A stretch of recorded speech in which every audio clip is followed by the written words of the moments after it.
Hello and welcome to Einstein 101, a series of tutorials about the Einstein Learning Platform.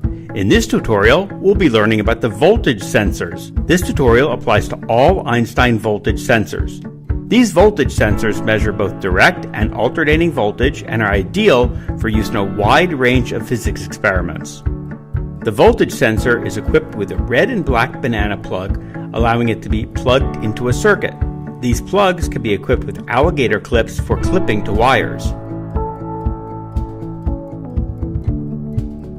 Now let's connect and use the voltage sensor. First, insert the sensor cable into one of the ports on your Einstein device. Plug the other end of the cable into the sensor. Now launch MyLab on either your tablet or desktop. MyLab will automatically detect the sensor. Make sure the icon next to the sensor is checked to enable it for logging. For an accurate reading, you'll need to set the sensor's current reading to 0. Check out the Einstein 101 video on calibration for more details. If you're using the multi-range voltage sensor, you'll need to set the voltage range. In MyLab, tap the Setup button and use the wheels to set the range. In MyLab Desktop, click Full Setup to set the range.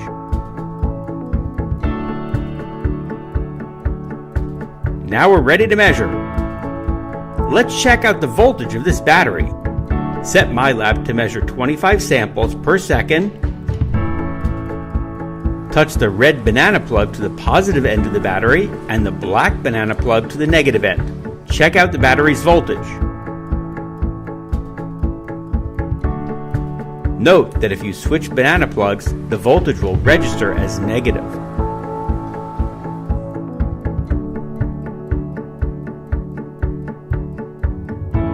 Now that you know how to use your voltage sensor, check out the experiments page or the activity store on our website to see what cool stuff you can do with the sensor. For more information, please check out our other tutorials available on the Einstein YouTube channel.